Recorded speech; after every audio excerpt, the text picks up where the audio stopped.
கிறிஸ்தவ வாழ்க்கையினுடைய பயணம் எதை நோக்கி அப்படிங்கிறது குறித்து ஒரு 3 விஷயம் இன்னைக்கு உங்களோட ஷேர் பண்ண நான் விரும்புகிறேன்.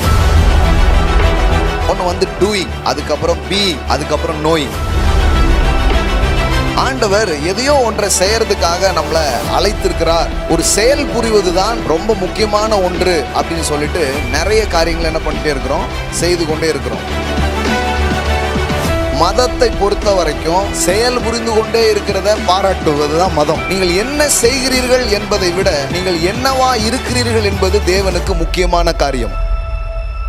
கடவுளுக்கு நம்ம என்னெல்லாம் செய்யறோமோ அது ரொம்ப முக்கியமான விஷயமாக அவர் பார்க்கல. அதற்காக அவர் உங்களை படைக்கல, அதற்காக அவர் உங்களை அழைக்கல.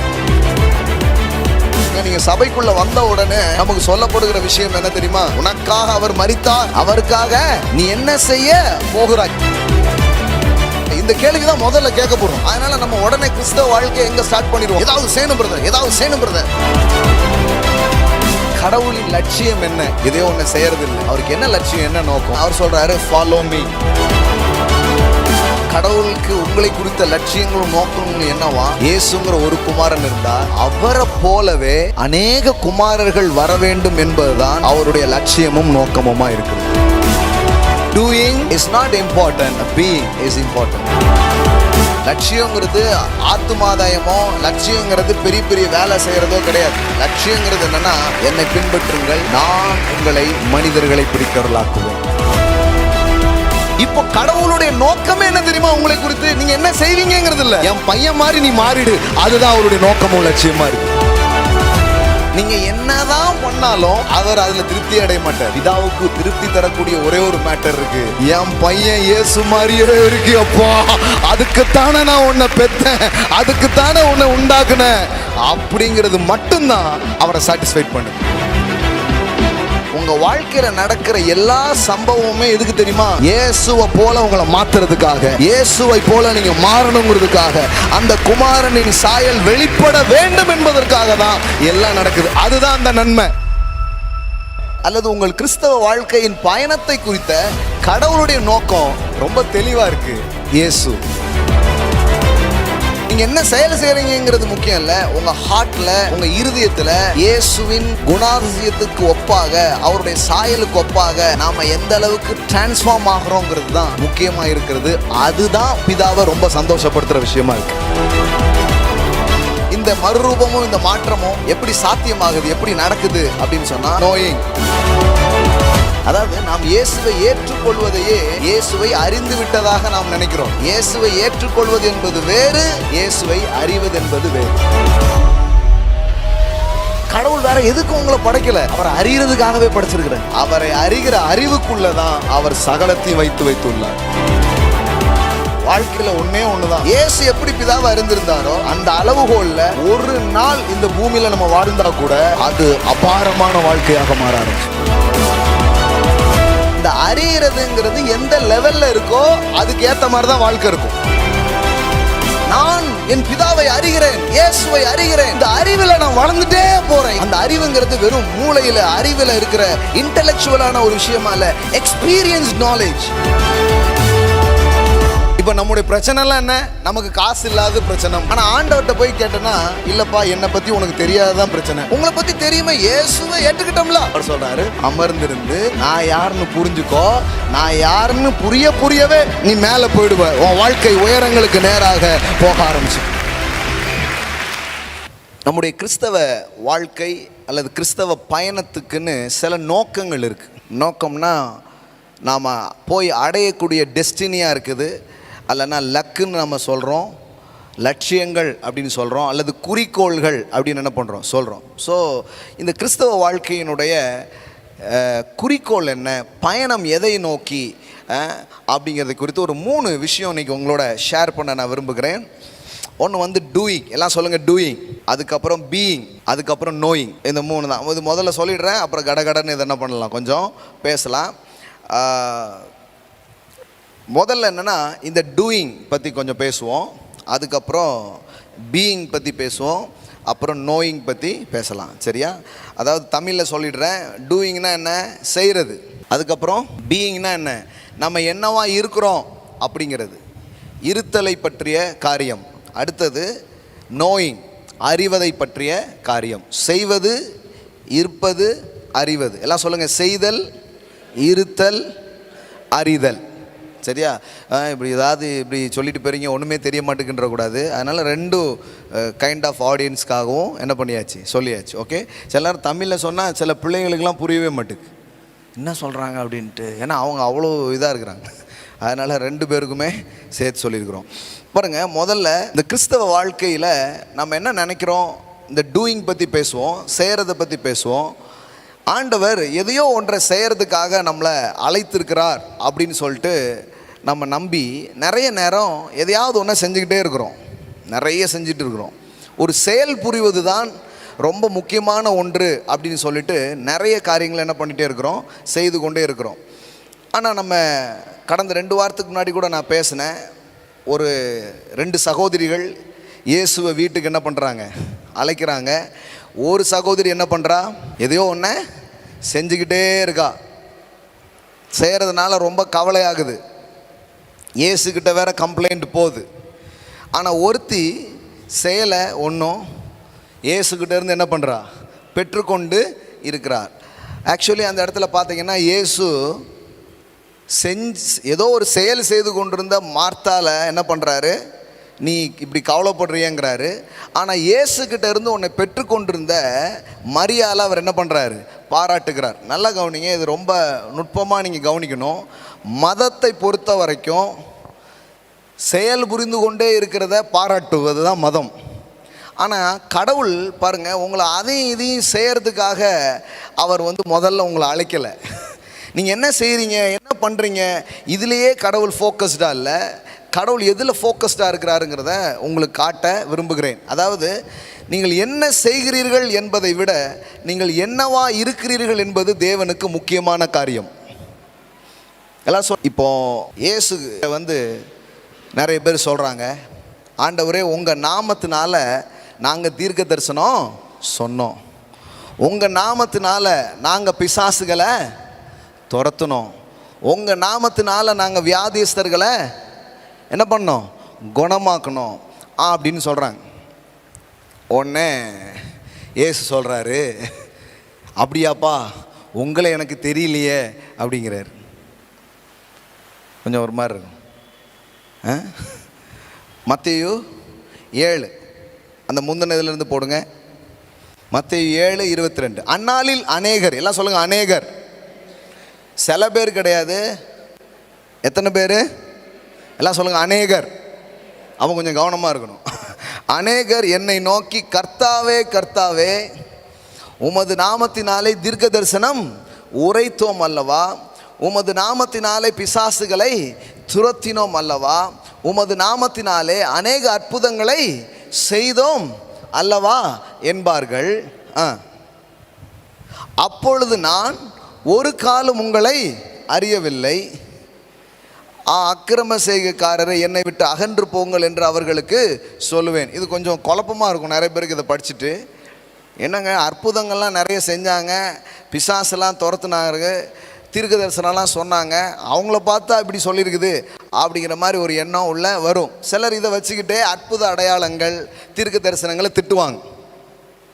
அதெல்லாம் கிடையாது, அதெல்லாம் முக்கியம் இல்லைன்னு அவங்க இந்த வசனத்தை எடுத்து என்ன பண்ணுவாங்க, திட்டுவாங்க. ஆனால் நாம் அற்புதத்தை நம்புகிறோம், தீர்க்க தரிசனத்தை நம்புகிறோம், குணமாக்குறதை நம்புகிறோம். ஆமென். அப்போது இந்த வசனத்தில் இருக்கிற இன்னொரு முக்கியமான காரியத்தை தான் இன்னைக்கு காலையில் சொல்ல விரும்புகிறேன். அது என்னென்னா, கடவுளுக்கு நம்ம என்னெல்லாம் செய்கிறோமோ அது ரொம்ப முக்கியமான விஷயமாக அவர் பார்க்கலை. செய்யணும் தான், பக்கத்தில்ப்பா சொல்லுங்கள், செய்யணும் தான். ஆனால் அதற்காக அவர் உங்களை படைக்கலை, அதற்காக அவர் உங்களை அழைக்கலை. அதை விட ஒரு முக்கியமான விஷயம் ஒன்று இருக்குது. அதாவது நீங்கள் தேவனுக்கு செய்கிறீங்களே, அதை விட தேவனுக்கு ஒரு முக்கியமான காரியம் இருக்குது. நீங்கள் செய்கிறதெல்லாம் நல்லது தான், ஓகே செய்யுங்க, ஆனால் அது பிரதானமானது அல்ல. That's not a major thing. ஆனால் இதை சபையில் ஒத்துக்க மாட்டாங்க பாருங்க. நீங்கள் சபைக்குள்ளே வந்த உடனே நமக்கு சொல்லப்படுகிற விஷயம் என்ன தெரியுமா, நீ என்ன செய்ய போகிறாய், உனக்காக அவர் மரித்தார், அவருக்காக நீ என்ன செய்ய போகிறாய்? இந்த கேள்வி தான் முதல்ல கேட்கப்படும். அதனால நம்ம உடனே கிறிஸ்தவ வாழ்க்கையை எங்கே ஸ்டார்ட் பண்ணிடுவோம்? ஏதாவது செய்யணும் பிரதர், ஏதாவது செய்யணும் பிரதர், ஏதாவது செய்யணும் பிரதர். சர்ச்சை தூக்கணுமா, தொளிக்கணுமா, தண்ணி எடுக்கணுமா, ஆத்தும ஆதாயம் பண்ணணுமா, ஏதாவது ஒரு ஊழியத்தை கொடுங்க, ஏதாவது நான் செய்யணும் அப்படின்ட்டு நம்ம எல்லாருமே ஒரு செயல் வீரர்களாக என்ன பண்ணிடுறோம், மாறிடுறோம். அப்படி செஞ்சுக்கிட்டே போகுது லைஃபு. அப்புறம் ஒரு டைமில் டயர்டாக போயிடுது. ஏன் பிரதர் டயர்ட் ஆகிட்டு? இன்னும் நிறைய நீங்கள் செய்ய வேண்டியது இருக்குது அப்படின்றாங்க. அப்புறம் இன்னும் போய் ஏதாவது செஞ்சுக்கிட்டே இருக்குது. பக்கத்தில் பார்த்து சொல்லுங்கள், உங்களை ஊழியம் செய்கிறதுக்கோ இல்லை ஏதாவது நீங்கள் செய்கிறதுக்காகவோ கடவுள் உங்களை அழைக்கலை, கடவுள் உங்களை படைக்கலை. கொஞ்சம் கொஞ்சம் இடிக்கும் பாருங்களேன் இது சொன்ன உடனே. என்ன பிரதர் இப்படி சொல்கிறீங்க? ஆமாம் ஆமாம், இங்கே ஊழியெல்லாம் செஞ்சாங்க, அவங்களப்பா சொல்கிறாரு எல்லாம் செஞ்சீங்கப்பா, ஆனால் உங்களை யாருன்னு எனக்கு தெரில அப்படிங்கிறாரு. ஏன் அப்படி சொன்னார்? ஊழியத்தை விட ரொம்ப முக்கியமான விஷயம் இருக்குது. நீங்கள் கடவுளுக்கு செய்கிறதெல்லாம் விட ரொம்ப முக்கியமான சில காரியங்கள் இருக்கிறது. அது என்னன்னு புரிஞ்சுக்கிட்டாதான் கிறிஸ்தவ வாழ்க்கையும் கிறிஸ்தவ வாழ்க்கையினுடைய நோக்கமும் உங்களுக்கு தெரிய ஆரம்பிக்கும். சிலர் நினைக்கிறாங்க, நான் வந்து கடவுளுக்கு ஏதாவது செஞ்சுருந்தாங்க காணி கொடுத்துட்றாங்க, சர்ச்சை வெளில அடிக்கணுமா வெளில அடித்து கொடுத்துட்றேன், ஏதாவது நான் பண்ணிடுறேன் கடவுளுக்காக, மிஷினரி தாங்கணுமா தாங்கிடுறேங்க, ஏதாவது பண்ண, இப்படியே நம்ம ஒரு செயல்பாட்டிலே இருக்கிறோம். ஆனால் கிறிஸ்தவ வாழ்க்கையினுடைய லட்சியம் என்ன, கிறிஸ்தவ வாழ்க்கையினுடைய நோக்கம் என்ன? நீங்கள் ஊழியம் செய்கிறதா, இல்லை இப்படி ஏதாவது ஒன்று பண்ணுறதா கடவுளுக்குன்ட்டு, இல்லை எது பிரதானமானதாக இருக்கிறது? இப்போ நல்லா கவனிச்சுக்கோங்க, செய்கிறத நான் குறைச்சே சொல்லலை, ஆனால் அதை விட முக்கியமான ஒன்று இருக்கிறது. ஆமென். எல்லாம் சொல்லுங்கள், செய்வதை விட முக்கியமான ஒன்று இருக்கிறது.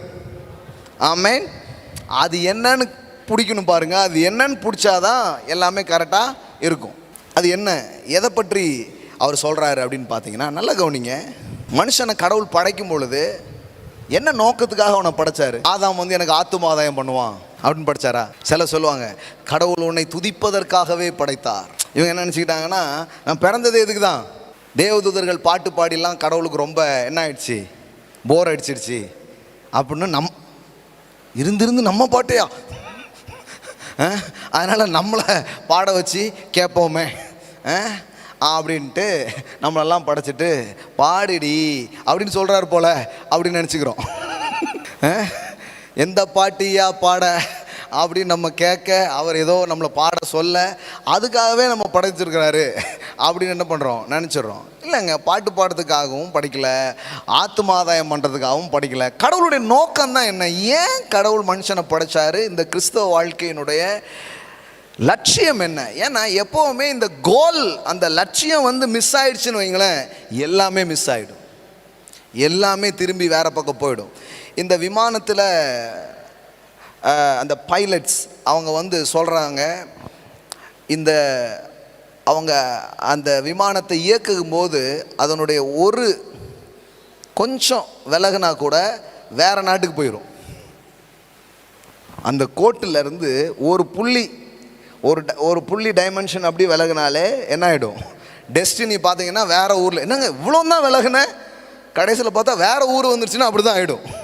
கொஞ்சம் மாற்றம் வேறு ஊர்லேயே கொண்டு இறக்கி விட்டுரும். அதனால தான் இந்த என்ன லக்கு, எதை நோக்கி என்பது நமக்கு ரொம்ப தெளிவாக தெரியணும். அப்படி தெரிஞ்சாதான் அந்த கிறிஸ்தவ வாழ்க்கை ரொம்ப சுவாரஸ்யமானதாகவும் அர்த்தம் உள்ளதாகவும் அது வெற்றி உள்ளதாகவும் அல்லது கனி நிறைந்ததாகவும் இருக்க ஆரம்பிக்கும். இப்படிலாம் யோசித்தே இருக்கும்போது நிறைய கேள்விலாம் வருது. அப்போது பேதுருவை பார்த்து சொல்கிறாரு, என்ன சொல்கிறாரு? நான் உன்னை மனுஷனை பிடிக்கிறவன் ஆக்குவேன் அப்படிலாம் ஊழியம் செய்கிறதுக்கு தான் கூப்பிடல, இல்லை ஆத்தும ஆதாயம் தான் முக்கியமானது இல்லை அப்படின்னா அப்புறம் எதுக்கு பேதுருட்ட போய் சொல்கிறாரு? என்ன சொல்கிறாரு பேதுருக்கிட்ட? அவன் பாட்டுக்கு மீன் பிடிச்சிட்டு இருக்கான். அவன்கிட்ட போய் என்ன சொல்கிறாரு? வா, நான் உன்னை என்ன பண்ணுவேன், மனுஷனை பிடிக்கிறவன் ஆக்குவேன் அப்படி சொல்கிறாரு. அப்படின்னு யோசித்து பார்த்தா முதல்ல படிக்கும்போது எப்படி இருந்ததுன்னா, இந்த கடவுள் யாரையாவது தெரிஞ்சுக்கிட்டாருன்னா ஆத்துமாதாயம் பண்ணுறது தான் தெரிஞ்சுக்குவார் போல், அவருக்கு ஆள் பிடிக்கிறதுக்கு தான் நம்மளை பிடிச்சிருக்கிறாரு போல். புரியுதா உங்களுக்கு? கடவுள் நம்மளை பிடிச்சதே எதுக்கு? அவருக்கு ஆள் பிடிக்க, அவர் கட்சிக்கு இன்னொரு ஆளை சேர்க்க, அல்லது அவருக்கு ஒரு 2 ஆளை கொண்டு வரணும் போல். இந்த எம்எல்எம்லலாம் இருக்கும் பார்த்துருக்கீங்களா? நான் உன்னை சேர்த்து விடுவேன், அப்புறம் நீ என்ன பண்ணணும்? ஒரு 5 பேரை சேர்த்து விடணும். நீ என்ன பண்ணணும்? 5 பேரை சேர்த்து விடணும். கடைசியில் இவன் எதுக்கு சேர்ந்தானே தெரியாது, அவன் 10 பேரை சேர்த்து விட்டுருவான். அது மாதிரி இப்படி ஆள் சேர்க்கறது போல அப்படிங்கிற மாதிரி தான் அந்த வசனத்தை படிக்கும்போது தோணுச்சு. அப்புறம் தான் போய் திருப்பி அதை படிக்கும் பொழுது வேற ஒரு வெளிச்சம் அந்த வார்த்தையில் இருக்கிறத கவனிக்க முடிஞ்சது பாருங்கள். அதுதான் இன்னைக்கு காலையில் உங்களுக்கு சொல்ல விரும்புகிறேன். ஆண்டவர் பாருங்கள், இல்லை இப்படி தானே சொல்லியிருக்குது அப்படின்னு நம்ம சிந்திச்சு பார்த்தானா அப்படி சொன்ன மாதிரி தான் நமக்கு தெரியுது. ஏன்னா நமக்கு கடவுளே இப்படி தான் தெரிகிறாரு. நீ எத்தனை பேரை சேர்த்துருக்க, இந்த வருஷத்தில் எத்தனை பேரை கூட்டு வந்திருக்க, கடவுளுக்காக நீ என்ன செஞ்சுருக்க, ஏதாவது பண்ணியிருக்கியா பண்ணலையா, இதுதான் நமக்கு பெரிய கேள்வியாக இருக்குது. அதனால் சிலர்லாம் டயர்டாயிட்டாங்க.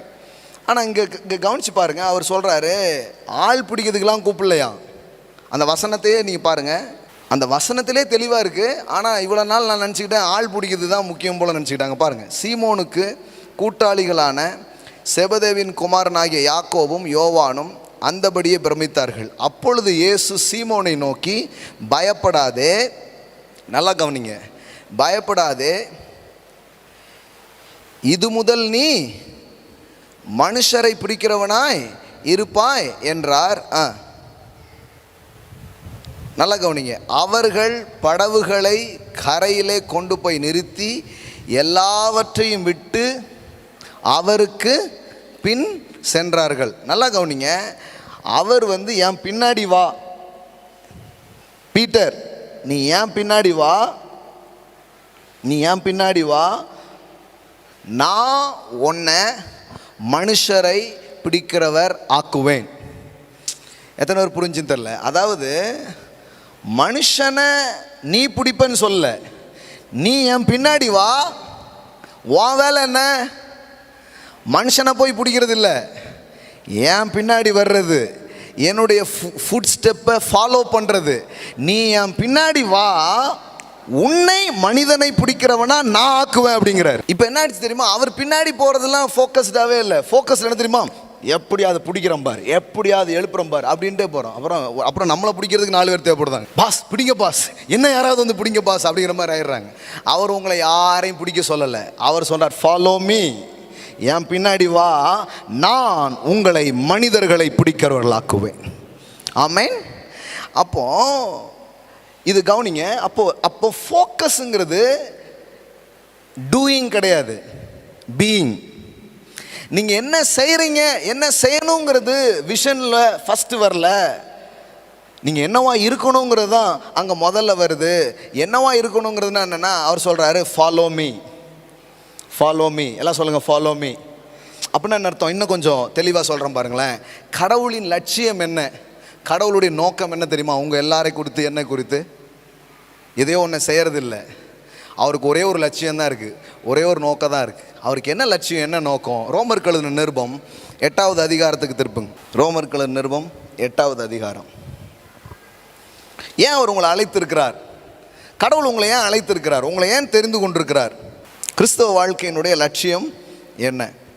ரோமர் எழுதின நிருபம் 8வது அதிகாரம் 28வது வசனத்திலிருந்து வாசிக்கிறேன். கவனமாக பாருங்கள், இதில் கொஞ்சம் காரியங்கள் நல்லா விளங்க ஆரம்பிக்கும். ரோமர் 8:28 பாருங்கள். அன்றியும் அவருடைய தீர்மானத்தின்படி அழைக்கப்பட்டவர்களாய் தேவனிடத்தில் அன்பு கூறுகிறவர்களுக்கு சகலமும் நன்மைக்கு ஏதுவாக நடக்கிறது என்று அறிந்திருக்கிறோம். இந்த நன்மைன்னா என்னங்கிறது அப்புறமா சொல்கிறேன், இதை கவனிங்க.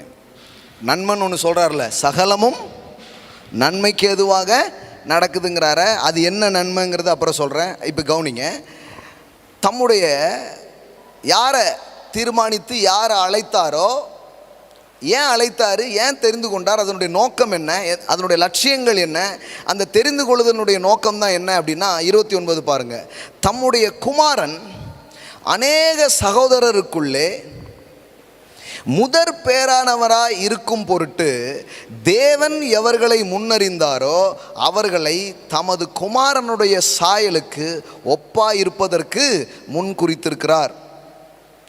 நல்லா கவனிங்க, கடவுள் ஏன் உங்களை அழைச்சிருக்கிறாரா? கடவுளுக்கு உங்களை குறித்த லட்சியங்களும் நோக்கங்களும் என்னவா? அவருக்கு ஒரு குமாரன் இருந்தான், இயேசுங்கிற ஒரு குமாரன் இருந்தார். அவரை போலவே அநேக குமாரர்கள் வர வேண்டும் என்பதுதான் அவருடைய லட்சியமும் நோக்கமுமா இருக்கிறது. அப்போ கிறிஸ்தவ வாழ்க்கையினுடைய லட்சியங்கிறது ஊழியம் செய்கிறதில்ல, ஏதோ பெரிய செயல்கள் செய்கிறதில்ல. லட்சியமே என்ன தெரியுமா? அந்த குமாரன் போல இங்கே குமாரர்களும் குமாரத்திகளும் உண்டாவது தான் நோக்கமாக இருக்கிறது. எல்லாம் சொல்லுங்க, doing is not important, being is important. எல்லாம் சொல்லுங்க, பீயிங். நாம் என்ன பண்ணுறோன்னா நிறைய காரியங்களுக்கு ட்ரை பண்ணுறோம். அப்படி பண்ணிடலாமா, இப்படி பண்ணிடலாமா. இயேசு சீசர்களை தெரிந்து கொண்டதை குறித்து இன்னொரு பேசேஜில் படிக்கும்போது எப்படி படிக்கிறோன்னா, அவரோடு இருக்கவும் தம்மோடு இருக்கவும் தமக்கு ஊழியம் செய்யவும் அவர்களை தெரிந்து கொண்டார். அப்போ முதல் ப்ரையாரிட்டி எங்கே வருது? செயல் செய்கிறது கிடையாது. எல்லாம் சொல்லுங்கள், செயல் செய்கிறது இல்லை, அவரோடு இருக்கிறது. உங்களை படைச்சது வேலைக்காரனாக இருக்கிறதுக்காக இல்லை, குமாரனாக இருக்கிறதுக்காக. நிறைய கிறிஸ்தவங்க வேலைக்காரங்களாயிட்டாங்க, சர்வெண்ட். கடவுள் சொல்லார், நீ சர்வெண்ட்டு கிடையாது, நீ சன்னு. ஆமேன். நீ வேலைக்காரனாக இருக்கிறதுக்காக நான் உன்னை படைக்கலை, நான் உன்னை எதுக்காக படைச்சிருக்கிறேன்? குமாரனாக இருக்கிறதுக்காக படைச்சிருக்கிறேன். இன்னும் புரிகிற மாதிரி சொல்கிறேன் பாருங்க. ஒரு கணவன் மனைவி திருமணம் செய்கிறாங்க. இந்த மனைவியோ இந்த கணவனோ நிறைய நேரத்தில் நீங்கள் பார்த்தீங்கன்னா ரெண்டு பேரும் ஒருத்தரோடு ஒருத்தர் நேரம் செலவு பண்ணிக்கிறதுக்கு டைமே இருக்காது. காலையிலேருந்து சாயங்காலம் வரைக்கும் பார்த்தீங்கன்னா வேலை நடந்துக்கிட்டே இருக்கும். ரெண்டு பேரும் பல்வேறு வேலையில் இருப்பாங்களே தவிர ரெண்டு பேரும் ஒருத்தர் டைமை ஸ்பெண்ட் பண்ணுறதே இல்லை. அப்போ என்ன ஆகிடுதுன்னா, செயல் தான் அங்கே நடந்துட்டு இருக்குதே தவிர திருமணத்தினுடைய நோக்கம் அங்கே என்ன பண்ண மாட்டுக்கு, நிறைவேறவே மாட்டுக்கு. சில நேரம் பார்த்தா வீட்டம்மா ஃபுல் வேலையும் பார்த்துட்ருக்கு, சில நேரத்தில் தெரிய மாட்டுக்கு வீட்டம்மா யார் வேலைக்காரம்மா யார் அப்படின்னு தெரிய மாட்டுக்கு. சேமாகவே இருக்குது. காலையில் எழுந்துச்சி தூக்கு, எல்லா வேலையும் பார்க்கு, எல்லாம் நடக்கு. இப்படி மட்டுமே நடந்துட்டு இருந்துன்னு வைங்களேன், வித்தியாசமே இல்லாமல் போயிடும். முக்கியமான நோக்கம் என்னென்னா, இதெல்லாம் செய்யலாமா, இதெல்லாம் செய்யலாம். ஆனால் ப்ரையாரிட்டி என்னென்னா அவரோடு இருக்க. இப்போ சபைங்கிற மனவாட்டி இப்போ எப்படி இருக்குன்னு நினைக்கிறீங்க? அவரோடு இருக்கிறதெல்லாம் விட்டுட்டு நான் ஏதோ ஒன்றை செய்ய போகிறேன், அதை செய்ய போகிறேன், இப்படி பண்ண போகிறேன்ட்டே போய் அப்புறம் அப்படி நின்றுது. அவர் சொல்கிறாரு, பண்ணுறதெல்லாம் இருக்கட்டும், மாவாட்டுறதெல்லாம் இருக்கட்டும், முதல்ல என் கூட கொஞ்சம் நேரம் உட்காரு அப்படிங்கிறார். நீங்கள் பெரிய பெரிய செயல் செய்கிறதெல்லாம் ரெண்டாவது, பெரியவரோடு உட்காடுறீங்களா அதான் முதலாவது. ஆமேன். அப்போனா என்ன அர்த்தம்னா, அப்போது லட்சியத்தை நோக்கத்தை இங்கே சொல்கிறாரு. என்ன லட்சியம், என்ன நோக்கம்னா, நீங்கள் போய் எதையோ ஒன்று பெருசாக அச்சீவ் பண்ணுறது, பெரிய செயல் செய்கிறதுலாம் இருக்கட்டும். உங்களை கடவுள் தெரிந்து கொண்டதனுடைய நோக்கம், உங்களை அழைத்ததனுடைய நோக்கம் என்னென்னா, அந்த குமாரனை போல இந்த குமாரனும் மாற வேண்டும், இருக்க வேண்டும் என்பதுதான் நோக்கமாக இருக்கிறது. ஆமேன். எல்லாம் சொல்லுங்கள், இயேசுவுக்கு ஒப்பாய், இயேசுவை போல. ஆமேன். இதுதான் லட்சியம். பாருங்களேன், லட்சியமே என்ன தெரியுமா? அந்த சாயலுக்கு ஒப்பாய் நான் மறுபமாவது தான் பரிசுத்த ஆவியானவர் கொடுக்கப்படுகிறார். பரிசுத்த ஆவியானவர் ஏன் நம்ம வாழ்க்கைக்குள்ளே வராராம்? வேதவசனம் சொல்லுது, ஆவியானவர் எங்கே உண்டோ அங்கே விடுதலை உண்டு. அந்த பேசேஜ் வாசித்து பாருங்க. ஆவியானவர் எந்த மாதிரி விடுதலை தராரு? ஆவியானவர் எங்கே உண்டோ அங்கே விடுதலை உண்டு. என்ன மாதிரி விடுதலை தராருன்னா, அந்த மகிமையின் சாயலை நீங்கள் கண்டு அந்த சாயலுக்கு ஒப்பாக நீங்கள் மறுரூபமாவது தான் அவருடைய நோக்கமாக இருக்கிறது. ஆவியானவர் உங்கள் வாழ்க்கைக்குள்ளே நான் இந்த வசனம் பாருங்க, 2 கொரிந்தியர் 3:18 பாருங்க. நாம் எல்லாரும் திறந்த முகமாய் கர்த்தருடைய மகிமையை கண்ணாடியில் காண்கிறது போல கண்டு ஆவியாய் இருக்கிற கர்த்தரால் அந்த சாயலாக தானே மகிமையின் மேல் மகிமை அடைந்து மறுரூபப்படுகிறோம். இப்படிப்பட்ட ஊழியத்தை உடையவர்களாக இருக்கிற நாங்கள் இரக்கம் பெற்றிருப்பதால் சோர்ந்து போகிறதில்லை. நல்லா கவனிங்க, ஆவியானவர் செய்கிற விஷயமே என்ன அப்படின்னு பார்த்தீங்கன்னா, அந்த சாயலுக்கு ஒப்பாக அவர் உங்களை மறுரூபமாக்குறார். ஆமேன். அந்த சாயலுக்கு ஒப்பாக மாறிக்கொண்டே போவதுதான் லட்சியம். அப்படின்னா என்ன அர்த்தம்னா, லட்சியங்கிறது ஆத்துமாதாயமோ, லட்சியங்கிறது பெரிய பெரிய வேலை செய்கிறதோ கிடையாது. லட்சியங்கிறது என்னென்னா, என்னை பின்பற்றுங்கள், நான் உங்களை மனிதர்களை பிடிக்கிறவர்களாக்குவேன். அதாவது உங்களை சாதிக்க வைக்கிறதெல்லாம் அவர் பண்ணிடுவார். ஆனால் உங்கள் ஃபோக்கஸும் என்னுடைய ஃபோக்கஸும் எதில் இருக்குன்னா, நான் இயேசுவை போல் இன்னும் மறுரூபம் அடைய போகிறேன். ஆமேன். எல்லாம் சொல்லுங்க, அவரை போல. இப்போ கடவுளுடைய நோக்கத்தையே இங்கே எழுதுறாரு பாருங்க. ரோமரில் என்ன எழுதுறாரு பாருங்க, தம்முடைய குமாரர் அநேக சகோதரருக்குள்ளே முதற் பேரானவராய் இருக்கும் பொருட்டு.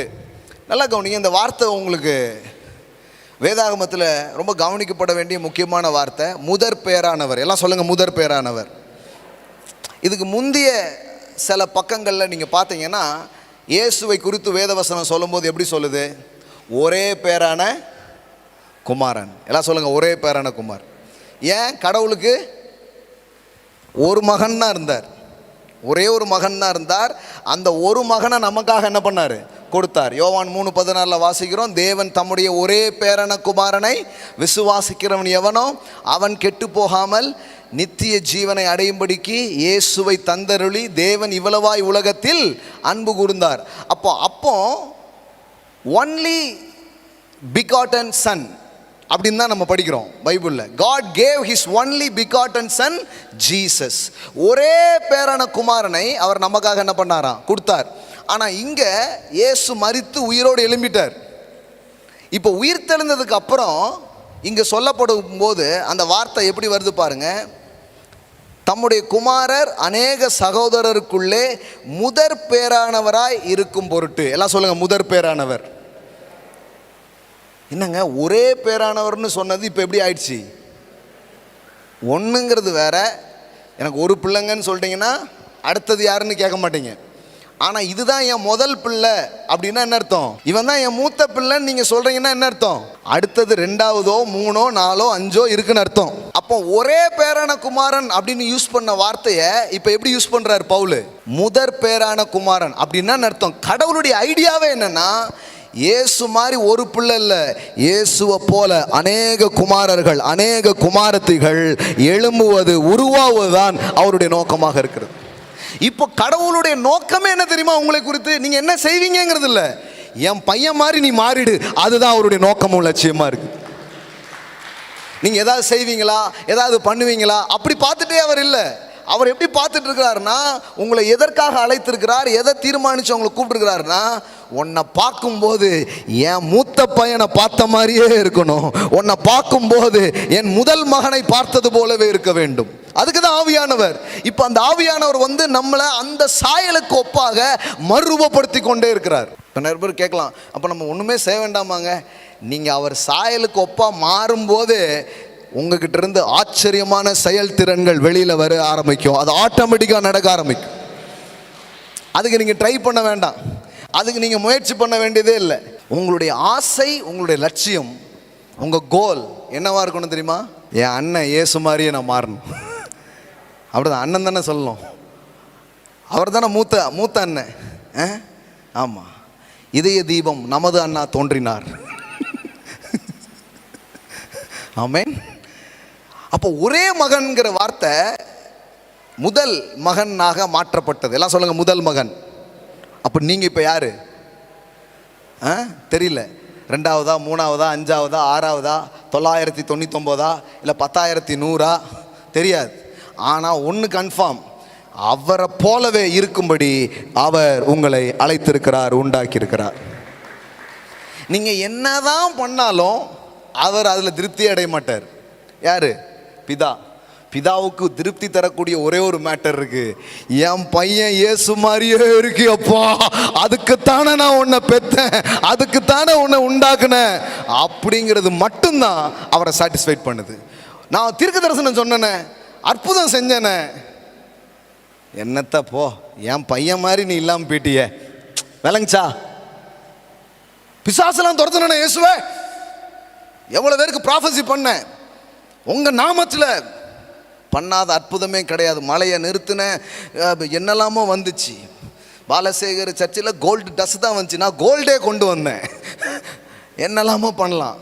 ஆனால் அவர் சொல்கிறாரு, எல்லாம் ரைட்டுப்பா, ஆனால் என்ன இல்லை, நான் எதுக்காக ஒன்று உண்டாக்கணும் அது நிறைவேறாமல் போயிடுச்சே. இயேசு போலவே உன்னை பார்த்தா குமாரன் போலவே இருக்கணும், அதுதான் லட்சியம், அதுதான் நோக்கம். அதை நோக்கி உன்னுடைய பயணங்கள் இருக்க வேண்டும். ஆமென். பாருங்க, இது சாதாரணமான ஒரு விஷயம் இல்லை. நீ காலையில் நீங்கள் கேட்குறது, உங்கள் வாழ்க்கையினுடைய மதிப்பீட்டையே மாற்றுற ஒரு காரியம். உங்கள் வாழ்க்கையினுடைய வேல்யூஸ், உங்கள் வாழ்க்கையினுடைய ஃபோக்கஸ் எல்லாத்தையுமே மாற்றுற விஷயம். நான் சொன்ன ஆரம்பத்தில், ஒரு விமானத்தினுடைய ஃபோக்கஸ் கொஞ்சம் மாறினா கூட வேற எங்கேயாவது போய் இறங்கிடும். அது மாதிரி தான் வேற ஏதோ கிறிஸ்தவ வாழ்க்கையினுடைய லட்சியம் நீங்கள் நினச்சிட்டிங்கன்னா ஐம் சாரி. கிறிஸ்தவ வாழ்க்கையினுடைய லட்சியத்தை இங்கே ரொம்ப தெளிவாக வேதவசனம் போதிக்கிறது. அது என்ன? 28 மறுபடியும் படிக்கிற பாருங்க. அன்றியும் அவருடைய தீர்மானத்தின்படி அழைக்கப்பட்டவர்களாய் தேவனிடத்தில் அன்பு கூறுகிறவர்களுக்கு சகலமும் நன்மைக்கு எதுவாய் நடக்கிறது என்று அறிந்திருக்கிறோம். இப்போ சொல்கிறேன் பாருங்கள், அந்த நன்மைக்கு எதுவாயினா என்ன? இப்போ சொல்லாமலே உங்களுக்கு புரிஞ்சிடும் முக்காவாசி. நன்மைக்கு ஏதுவான அர்த்தம், உங்கள் வாழ்க்கையில் நடக்கிற எல்லா சம்பவமுமே எதுக்கு தெரியுமா? இயேசுவை போல உங்களை மாற்றுறதுக்காக, இயேசுவை போல நீங்கள் மாறணுங்கிறதுக்காக, அந்த குமாரனின் சாயல் வெளிப்பட வேண்டும் என்பதற்காக தான் எல்லாம் நடக்குது. அதுதான் அந்த நன்மை. நன்மைக்கு ஏதுவாய் அப்படின்னா நம்ம நினைக்கிறோம் வேறு எதுவும் மைண்டில் வச்சுருக்கிறோம். இல்லை, நன்மைக்கு எதுவும் அர்த்தம், உங்கள் வாழ்க்கையில் கடந்து போகிற எல்லா சூழ்நிலைகள், கடினமான சூழ்நிலைகள், சாதகமான சூழ்நிலைகள், பாதகமான சூழ்நிலைகள் எல்லாத்தின் வழியாக கடவுள் உங்களுக்குள்ளே ஒன்று செய்கிறார். அதை ஒரு நன்மையாக மாற்றுறார். எந்த நன்மையாக மாற்றுறாருனா, குமாரன் மாதிரி உங்களை மாற்றுறார். அதுதான் பெரிய நன்மை. சொல்கிறார் பாருங்க 29, தம்முடைய குமாரன் அநேக சகோதரருக்குள்ளே முதற் பேரானவராய் இருக்கும் பொருட்டு தேவன் எவர்களை முன்னறிந்தாரோ அவர்களை தமது குமாரனுடைய சாயலுக்கு ஒப்பாயிருப்பதற்கு முன்குறித்திருக்கிறார். எவர்களை முன்குறித்தாரோ அவர்களை அழைத்தும் இருக்கிறார். எவர்களை அழைத்தாரோ அவர்களை நீதிமான்களாக்கியும் இருக்கிறார். எவர்களை நீதிமான் ஆக்கினாரோ அவர்களை மகிமைப்படுத்தியும் இருக்கிறார். ஆமென். அப்போ உங்களை குறித்த அல்லது உங்கள் கிறிஸ்தவ வாழ்க்கையின் பயணத்தை குறித்த கடவுளுடைய நோக்கம் ரொம்ப தெளிவாக இருக்குது. இயேசு. எல்லாம் சொல்லுங்கள், இயேசு. குமாரன் தான் கடவுளின் லட்சியமாக இருக்கிறது. அதனால தான் வேதவசனம் சொல்லுது, பிதா மட்டும் இல்லை, இந்த முழு சிருஷ்டியும் கூட ஒன்றுக்காக தான் காத்திருக்கிறதாம். எதுக்கு? தேவ புத்திரர்கள் வெளிப்படும் பொருட்டு சிருஷ்டியானது ஏகமாய் தவிக்கிறது. The whole creation is eagerly waiting. எதுக்காகவா? manifesting the sons of God. தேவ குமாரர்கள் வெளிப்படும் பொருட்டாக இந்த சிருஷ்டி கூட ஏகமாக என்ன பண்ணுதான்? தவிக்குதான். அப்போ பாருங்கள், ரொம்ப முக்கியம் என்னென்னா, நீங்கள் என்ன செயல் செய்கிறீங்கிறது முக்கியம் இல்லை. உங்கள் ஹார்ட்டில், உங்கள் இருதயத்தில் இயேசுவின் குணாதிசயத்துக்கு ஒப்பாக, அவருடைய சாயலுக்கு ஒப்பாக நாம் எந்த அளவுக்கு டிரான்ஸ்ஃபார்ம் ஆகிறோங்கிறது தான் முக்கியமாக இருக்கிறது. அதுதான் பிதாவை ரொம்ப சந்தோஷப்படுத்துகிற விஷயமா இருக்குது. ஆமென். பாருங்கள், இதில் நம்மளை குற்றப்படுத்திக்க கூடாது. நம்ம அப்படி இல்லையே, என்னால் அப்படி இருக்க முடியறது இல்லையே, நான் தான் அப்படி கிடையாத. சபை என்ன பண்ணிட்டு தெரியுமா? எப்படிங்கிறத சொல்லவே சொல்லாது.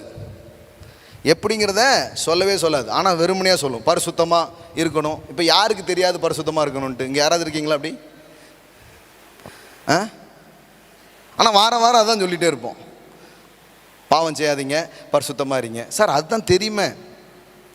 அடுத்த வாரமும் அதாக தான் இருக்கும், பரிசுத்தம் பரிசுத்தம். 2 வாட்டி புல்பிட்ட வேற ஒரு 3 வாட்டி தட்டிடுவாங்க.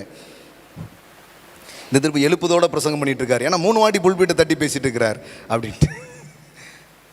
ஆனால் எப்படிங்கிறதான் சொல்கிறதே கிடையாது. முழு டீச்சிங் என்னதுன்னா, எல்லா டீச்சிங்ஸும் இருக்கும். ஆனால் சார் அதுதானே முடிய மாட்டேங்குது சார், எப்படின்னு கொஞ்சம் சொல்லுங்க சார். எப்படின்னா எப்படி தான் அப்படியே விட்டேன். இல்லைன்னா ஒன்றே ஒன்று சொல்லுவாங்க, நல்ல ஃபாஸ்டிங் போடு அப்படிம்பாங்க, நல்ல பைபிள் வாசி, நல்ல ஜெபம் பண்ணு. இந்த 3 தான் சொல்லுவாங்க.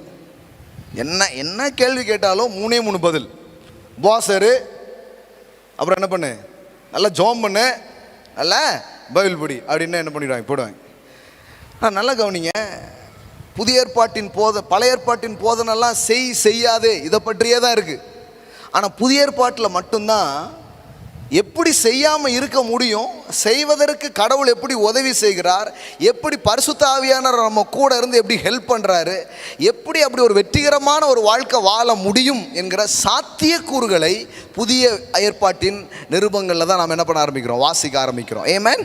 அப்போ சும்மா வெறுமனையாக போதனை மட்டும் கொடுத்துட்டே இருக்க முடியாது. அப்படி ஆகுங்க, இப்படி ஆகுங்க, இப்படி செய்யுங்க, அப்படி செய்யுங்க அப்படின்னா அவனுக்கு கேள்வி வந்துடுது. அதான் சார் எப்படின்னு தெரிய மாட்டேங்குது அப்படின்ட்டு. பவுல் பாருங்க, ரொம்ப ரியல் மேன். நீங்கள் வச்சிருக்கிற அதே ரோமர் புஸ்தகத்தில் பாருங்க, அந்த ரியல் மேன் தன்னுடைய ஹார்ட்டை திறந்து அவர் பேசுறார். 7வது அதிகாரம் 15வது வசனத்திலிருந்து பாருங்க. எப்படி எனில் நான் செய்கிறது எனக்கே சம்மதம் இல்லை, நான் விரும்புகிறதை செய்யாமல் நான் வெறுக்கிறதையே செய்கிறேன். இப்படி இருக்க நான் விரும்பாததை செய்கிறவனாய் இருக்க நியாயப்பிரமாணம் நல்லதென்று ஒத்துக்கொள்கிறேனே. ஆதலால் நான் அல்ல, எனக்குள் வாசமாயிருக்கிற பாவமே அப்படி செய்கிறது. அது எப்படி எனில், என்னிடத்தில் அதாவது என் மாம்சத்தில் நன்மை வாசமாய் இருக்கிறதில்லை என்று நான் அறிந்திருக்கிறேன். நன்மை செய்ய வேண்டும் என்கிற விருப்பம் என்னிடத்தில் இருக்கிறது, நன்மை செய்வதோ என்னிடத்தில் இல்லை. ஆதலால் நான் விரும்புகிற நன்மையை செய்யாமல் விரும்பாத தீமையையே செய்கிறேன். அந்தபடி நான் விரும்பாததை நான் செய்தால் நான் அல்ல, எனக்குள் வாசமாயிருக்கிற பாவமே அப்படி செய்கிறது. ஆனபடினால் நன்மை செய்ய விரும்புகிற என்னிடத்தில் தீமை உண்டு என்கிற ஒரு பிரமாணத்தை காண்கிறேன். நல்ல கவனிங்க, இந்த பவுல் அப்போஸ்தலங்கிறது சாதாரணமான ஒரு ஆள் இல்லை. நியாயப்பிரமாணத்தை கற்று தேர்ந்த நிபுணர் அவர். கமாலியேல் என்கிற ஒருவர்கிட்ட அற்புதமான காரியங்களை கற்றுக்கொண்ட ஒரு ஆள் பாருங்க இவர். ஆனால் அவர் சொல்கிறாரு, டீச்சிங்லாம் நல்லா இருந்தது, செய்யாதெல்லாம் நல்லா சொல்லி கொடுத்தாங்க, ஆனால் பிரச்சனை எனக்கு தான் தெரியும்.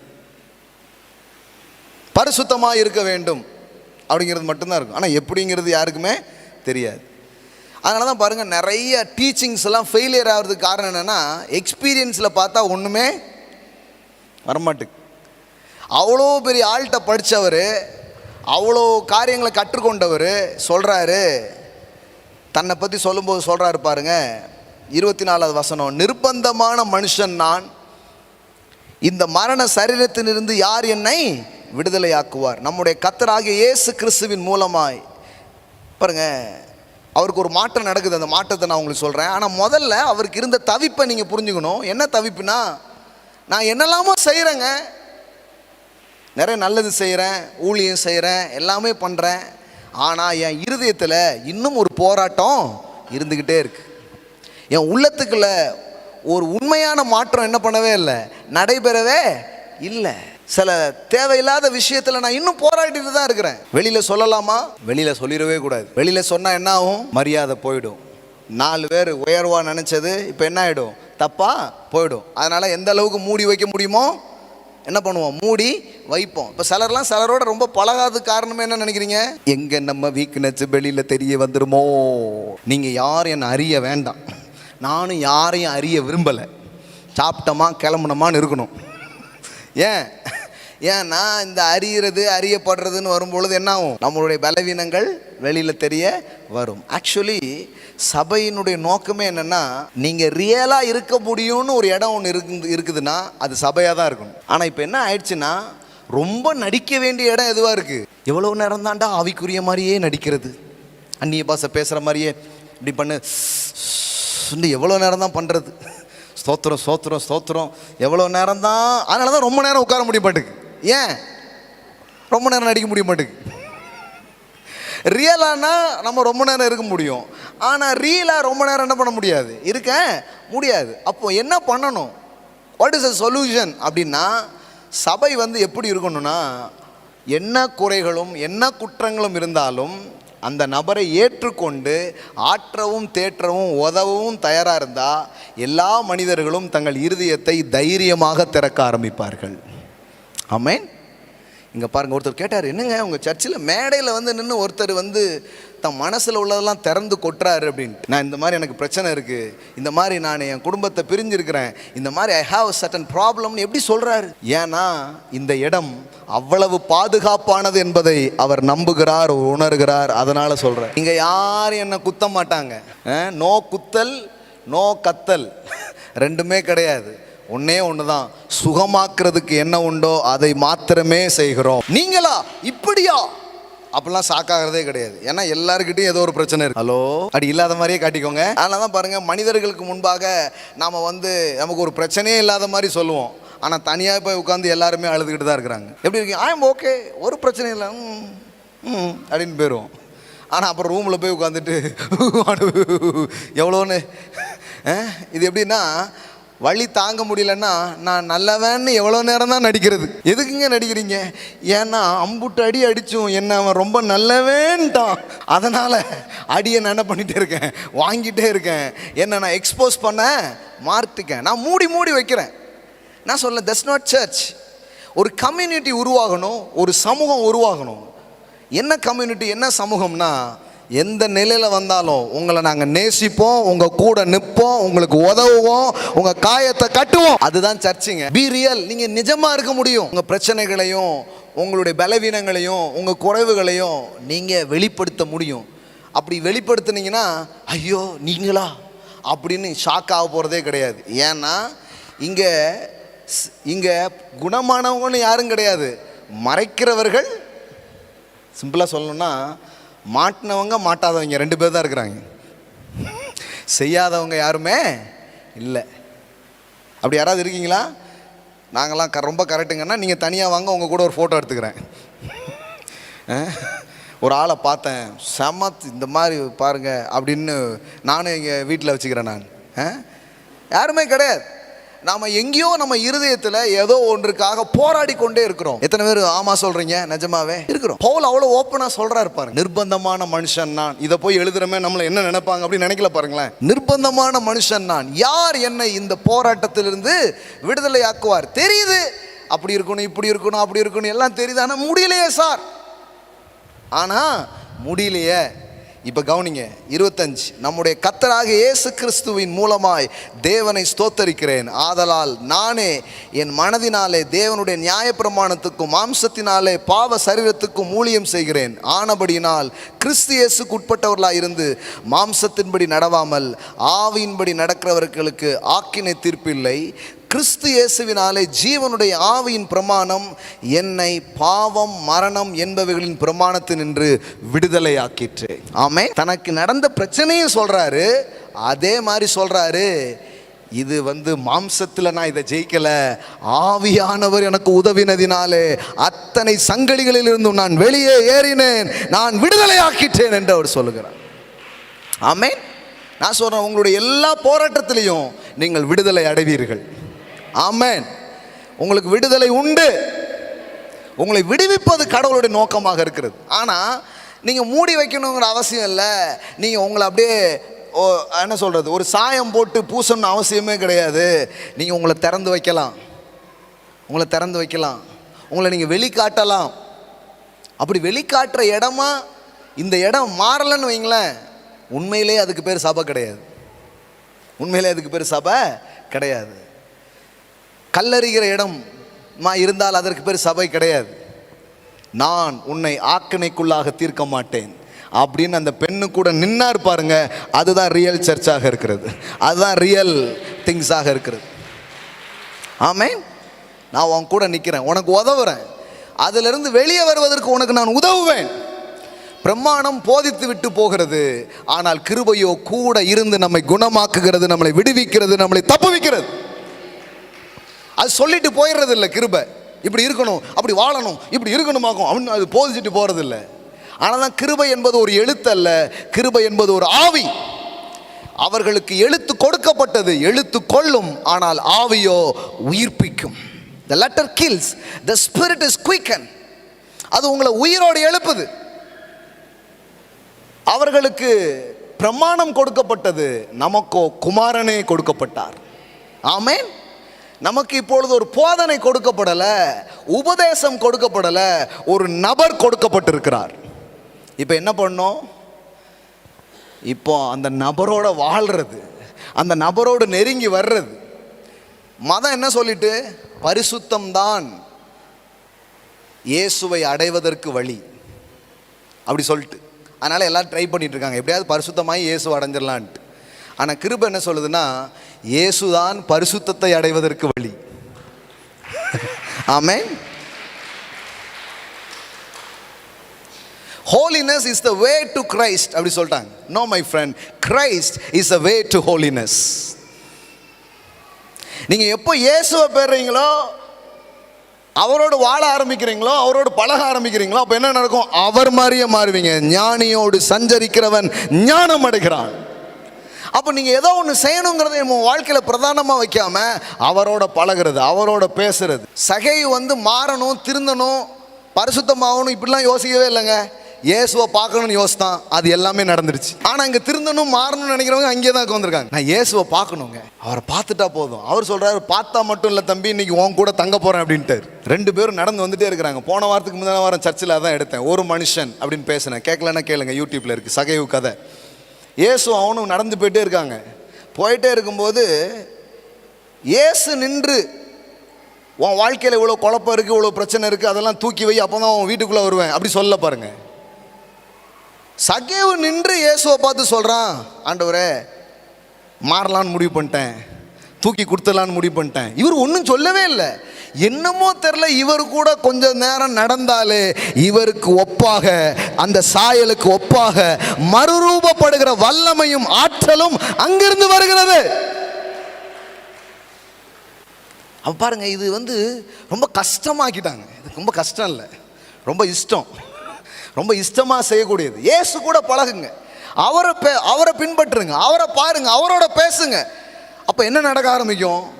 நீங்கள் கணக்கு பண்ணாத மாற்றங்களும் விடுதலைகளும் பரிசுத்தமும் புதிதாகுதலும் உங்கள் வாழ்க்கைக்குள்ள, அதாவது வெளியில் ஒன்று உள்ள ஒன்றுமா இல்லை, இருதயமே மாற்றப்படுகிற மாற்றத்தை அவர் நிஜமான ஒரு இதை உங்களுக்கு தர ஆரம்பிக்கும். இப்போ பாருங்கள், இதை வெளிப்படையாக பேசாமல் மூடி மூடி வச்சுட்டாங்க. ஆனால் பவுல் அப்போஸ்தலன் மனசை திறந்து உடைச்சி சொல்கிறாரு, இதுதான் விஷயம் அப்படிங்கிறார். நீங்கள் என்ன, அதாவது நீங்கள் என்ன பண்ணுறீங்கிறத விட நீங்கள் என்னவா இருக்கீங்கிறது ரொம்ப முக்கியம். அந்த இருத்தல்ங்கிறது குமாரனுடைய சாயலுக்கு ஒப்பாக இருத்தல். இதை தான் என்ன பண்ணுறாரு, சொல்கிறாரு. கடைசியாக ஒன்று சொல்லி நான் முடிக்க விரும்புகிறேன். கடைசியாக என்ன சொன்னேன்? எல்லாம் சொல்லுங்கள், நோயிங். இந்த மறுரூபமும் இந்த மாற்றமும் எப்படி சாத்தியமாகுது, எப்படி நடக்குது அப்படின்னு சொன்னால் நோயிங். எல்லாம் சொல்லுங்கள், நோயிங். 2 பேதுரு 1வது அதிகாரம் 2-3 வசனங்கள் பாருங்கள். தேவனையும் நம்முடைய கர்த்தராகிய இயேசுவையும் அறிகிற அறிவினால். எல்லாம் சொல்லுங்கள், அறிகிற அறிவினால். இந்த முதல்ல இது அப்படின்னா என்னன்னு சொல்லிடுறேன், அப்புறம் தான் மற்றதெல்லாம் உங்களுக்கு புரியும். எல்லாம் சொல்லுங்கள், அறிகிற அறிவு. அப்படின்னா என்ன அர்த்தம்? அறிதல் அப்படின்னா என்ன அர்த்தம்? அறிதல்னா அது ரொம்ப டீப்பான ஒரு மேட்ரு, ரொம்ப ஆழமான ஒரு காரியம். நம்ம நிறைய நேரத்தில் அவரை எனக்கு தெரியும்னு சொல்கிறோம்ல, அவரை எனக்கு தெரியும்னு யாரையும் சொல்கிறீங்கல்ல. ஆனால் உண்மையிலே அவர் உங்களுக்கு தெரியுமா? தெரியும், பேர் என்னன்னு கொஞ்சம் தெரியும், ஆளை எங்கேயோ நான் ஒரு வாட்டி பார்த்துருக்கேன். ஆனாலும் என்ன தான் சொல்லுவோம், தெரியும். ஒரு வாட்டி சர்ச்சில் பார்த்துருக்கோம்ல, அந்த கடையில் ஒரு வாட்டி பார்த்துருக்கோம்ல. உங்களுக்கு தெரிஞ்சவர்? ஆமாம் தெரிஞ்சவர். தெரிஞ்சவர்னா எந்த அளவுக்கு தெரிஞ்சவர்? கடையில் ஒரு நாள் பார்த்தேன், சர்ச்சில் ஒரு நாள் பார்த்தேன், அந்த அளவுக்கு தான் தெரியும். அது ஒரு ரொம்ப மேலோட்டமான ஒரு விஷயம், ரொம்ப மேலோட்டமான விஷயம். அவருடைய நண்பர்கிட்ட போய் கேட்டால் இன்னும் கொஞ்சம் தெரியும். யாரை பற்றி? நீங்கள் தெரியும்னு சொன்னீங்களே அந்த ஆளை பற்றி. இன்னும் டீப்பாக வேணும்னா அவர் வீட்டில் போய் அவங்க பிள்ளைங்க என்ன சொல்கிறாங்க அப்படி, அவங்க பிள்ளைங்களுக்கு இன்னும் நிறைய தெரியும். இன்னும் டீப்பாக போகணுன்னா அவங்க ஒய்ஃப், அவங்களுக்கு இன்னும் ஆழமாக அவங்கள பற்றி தெரியும். அப்போ தெரியுங்கிறது மேலோட்டமாக தெரியும். இப்போ இயேசுவை தெரியுமானா, இப்போ யார் இயேசுவை தெரியாதுன்னு யாராவது கை தூக்குவீங்க? யாருக்கெல்லாம் இயேசுவை தெரியும்? எல்லாருக்கும் தெரியும். யாருக்காவது இயேசுவை தெரியாதவ யாராவது இருக்கீங்களா? யாருமே இல்லை. ஆனால் நீங்கள் தெரியும் சொல்கிறது எந்த தளத்தில்ங்கிறத கொஞ்சம் யோசித்து பார்க்க. I know Jesus. அதாவது நாம் இயேசுவை ஏற்றுக்கொள்வதையே இயேசுவை அறிந்து விட்டதாக நாம் நினைக்கிறோம். இயேசுவை ஏற்றுக்கொள்வது என்பது வேறு, இயேசுவை அறிவது என்பது வேறு. அக்செப்டிங் ஜீசஸ் அது வேற, பட் நோயிங் அப்படிங்கிறது வேற. ஏற்றுக்கொள்ளுதல்ங்கிறது ஒரு நிமிஷத்தில் நடந்துருப்போம். தாலி கட்டுற மாதிரி கல்யாணம் ஆயிடுச்சு ஒரே நிமிஷத்தில். ஆனால் அவரை பற்றி உங்களுக்கு தெரியுமா? 20 வருஷம் ஆகுது, இன்னும் தெரிய மாட்டேங்குது. நான் சொல்லுது உனக்கு புரியுதா இல்லையா அப்படிங்காரு. 25 வருஷம் ஆகி போச்சு. ஆனால் அவரை கல்யாணம் பண்ணிட்டீங்களா? கல்யாணம் பண்ணியாச்சு. கணவராக ஏற்றுக்கிட்டீங்களா? ஏற்றாச்சு. மனைவியாக ஏற்றாச்சு. ஆனால் தெரியுமா? தெரியும் தான் நினச்சேன் நேற்றுக்கு வரைக்கும். ஆனால் இன்றைக்கி பகலில் நடந்ததை வச்சு பார்க்கும்போது இன்னும் தெரியலன்னு தான் நினைக்கிறேன் பிரதர். நிறைய நேரம் இப்படி தான் போயிடுது. ஆண்டவரை பற்றி கூட தெரியுமே. சில பேருங்க இப்போ சர்ச்சுக்கு வர்றோம், ஞாயிற்றுக்கிழமை வர்றதே பெரிய விஷயம். செவ்வாய்க்கிழமெல்லாம் செவ்வாய்க்கிழமை அதை தெரியுமே, அதே பைபிள் தானே, அதே இயேசு தானே, இயேசுங்க போகிறீங்க, வார்த்தைங்கிற போகிறீங்க தானே சொல்ல போகிறீங்க அப்படி நினச்சிட்றோம். அதனால தான் நமக்கு அந்த அறிதலுங்கிறது மேலோட்டமாகவே இருக்குது. ஆனால் உங்களுக்கு ஒரு ரகசியத்தை இன்றைக்கி நான் உங்களுக்கு சொல்கிறேன். அவரை அறிகிற அறிவுக்குள்ளதான் அவர் சகலத்தையும் வைத்துள்ளார். இப்போ நீ காட்டுறேன் உங்களுக்கு. அப்போ அறிதல்லாம் என்னன்னா, இப்போ பாருங்க, வேதவசனம் சொல்லுது ஆதாம் ஏவாளை அறிந்தான். அப்படி இருக்கு. எல்லாம் சொல்லுங்க, ஆதாம் ஏவாளை அறிந்தான். அப்படின்னா என்ன அர்த்தம்? ஆதாம் ஏவாளை அறிந்தான், அவர்கள் காயினை பெற்றெடுத்தார்கள். அப்படின்னா என்ன? நோயிங்னா எந்த அளவுக்குன்னா, ஒருத்தரை ஒருத்தர் முழுவதுமாக அவர்கள் அறிகிறார்கள், ஒன்றோடு ஒன்றாக மாறுகிறார்கள். அந்த கிரீக் வேர்டு இந்த நோயிங்காக பயன்படுத்தப்பட்டிருக்கிற ஹீப்ரு வேர்டு என்ன அப்படின்னா யாடா. The word யாடா. யாடாங்கிறது ஒரு டீப் இன்டிமெசி. சாதாரணமாக தெரிஞ்சுக்கிறது இல்லை, ரொம்ப ஆழமாக தெரிவது, ரொம்ப டீப்பாக தெரிஞ்சுக்கிறது. நான் சொல்கிறேன், கடவுள் வேற எதுக்கு உங்களை படைக்கலை, அவரை அறிகிறதுக்காகவே படைச்சிருக்கிறார். அதனால தான் முழு வேதாகமத்திலையும் சொல்லப்படுற சத்தியங்களை பாருங்கள், ரொம்ப நம்ம இங்கே வழக்கமாக பிரசங்கம் பண்ணுற வேற எதையோலாம் பேசலை, இதுதான் இருக்குது ஃபுல்லாக. ஜான் 17 இருக்கட்டும், இல்லை இயேசு சொன்னதாக இருக்கட்டும், உம்மையும் நீர் அனுப்பினவராகிய இயேசுவையும் அறிவதே நித்திய ஜீவன். நோயிங்ல இருந்து தான் லைஃப் கிரியேட் ஆகுதான். பிதாவே நீங்க யாருன்னு எனக்கு தெரியும் அப்படிங்கிறாரு. லாசருவே வெளியே வா. யாருன்னு தெரியறதுல இருந்து தான் லாசருவே வெளியே வர்றான். நம்ம போய் நின்று லாசருவே வெளியே வா வெளியே வான்னா, செத்தவங்க யாரும் வரல, கல்லறை தோட்டத்தில் யாராவது வராரு, தம்பி என்ன ரொம்ப நேரமாக கூப்பிட்டு இருக்கீங்க, லாசர் நீங்க யாருமே இல்லை அப்படின்றாங்க. அப்போ அவர் சொன்னா மட்டும் எப்படி நடக்குது, நம்ம சொன்னா ஏன் நடக்க மாட்டேங்குது? எப்போ நடக்கும்? எப்போ இந்த மாதிரி பெரிய அந்த குமாரனுடைய பெர்ஃபெக்ட் சாயலுக்கு ஒப்பா எப்போ நம்ம மாறுவோம், எப்படி நம்ம வாழ்க்கையில் அந்த காரியங்கள்லாம் பார்ப்போம் அப்படின்னா, பாருங்க, வாழ்க்கையில் ஒன்றே ஒன்று தான். இயேசு அறிந்திருந்த பிதாவை, இயேசு எப்படி பிதாவை அறிந்திருந்தாரோ அந்த அளவுகோலில் ஒரு நாள் இந்த பூமியில் நம்ம வாழ்ந்தா கூட அது அபாரமான வாழ்க்கையாக மாற ஆரம்பிச்சிட்டு. கொஞ்சம் பேருக்கு தான் புரிஞ்சிருக்குது, மறுபடியும் சொல்கிறேன். இயேசு பிதாவை எவ்விதமாக அறிந்திருந்தாரோ அந்த அறிவோடு இந்த பூமியில் ஒரு நாள் நம்ம வாழ்ந்தா கூட யுகா யுகமான காரியங்களை அந்த ஒரு நாளில் நடந்துடும். அப்போ அதனால தான் சொல்கிறாரு, ரொம்ப முக்கியம், நோயிங் த ஃபாதர். யாடா, எல்லாம் சொல்லுங்க, யாடா. யாருடான்றாதீங்க,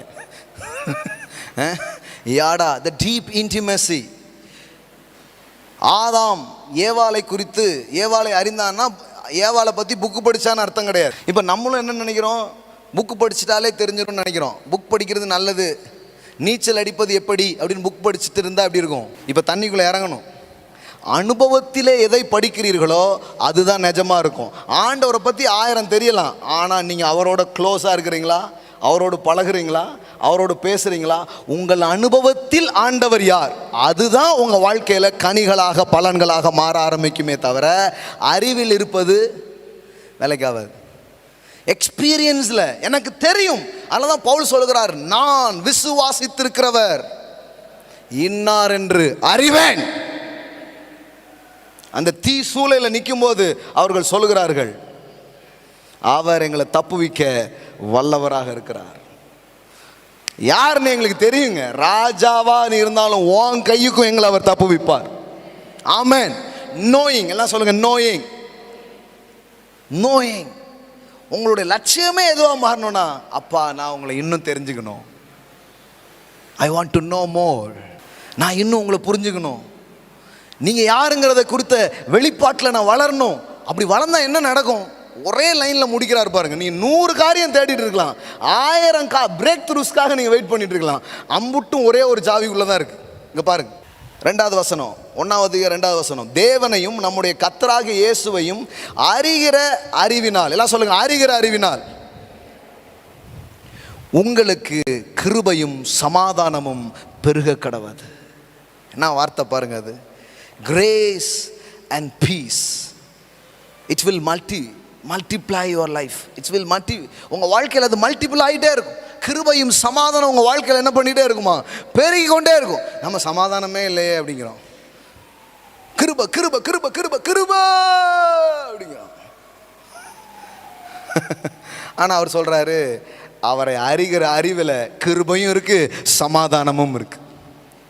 சமாதானம்னா என்ன? போன வாரம் தானே கேட்டீங்க. Nothing broken, nothing missing, nothing lucky. Shalom means everything. எல்லாமே இருக்கும் ஒரு நிலைக்கு பேர் தான் என்னது? ஷலோம். ஆமென். அப்போ அவரை அறிவது, எல்லாம் சொல்லுங்க, அவரை அறிவது. எல்லாம் சொல்லுங்க, இயேசுவை ஏற்றுக்கொள்வது வேற, அவரை அறிவதுங்கிறது வேற. அந்த அறியறதுங்கிறது எந்த லெவல்ல இருக்கோ அதுக்கு ஏற்ற மாதிரி தான் வாழ்க்கை இருக்கும். இந்த அறியறது பெருக பெருக உங்க வாழ்க்கையின் சாதனைகளும் வெற்றிகளும் நன்மைகளும் அப்படியே பெருக்கெடுத்து ஓடுறத நீங்க பார்க்க ஆரம்பிச்சிருவீங்க. இதுதான் லட்சியமா வைக்கணும் வாழ்க்கையில. நான் இன்னும் உங்களை அறியணும், இன்னும் நீங்க யாருங்கிறத நான் புரிஞ்சுக்கணும். அப்ப என்ன நடக்குமாங்க பாருங்க. தம்முடைய மகிமையினாலும் காருண்யத்தினாலும் நம்மை அழைத்தவரை அறிகிற அறிவினாலே ஜீவனுக்கும் தேவ பக்திக்கும் வேண்டிய யாவற்றையும் அவருடைய திவ்ய வல்லமையானது நமக்கு தந்தல்லதும் அன்றி. எல்லாம் சொல்லுங்க, தந்தல்லதும் அன்றி. அப்படின்னா என்ன அர்த்தம்? ஜீவனுக்கும் தேவ பக்திக்கும் வேண்டிய யாவற்றையும் அப்படின்னா என்ன? இந்த வாழ்க்கைக்கும் ஆவிக்குரிய வாழ்க்கைக்கும் என்ன வேணுமோ அத்தனையும் அவர் கொடுத்துட்டாராம்.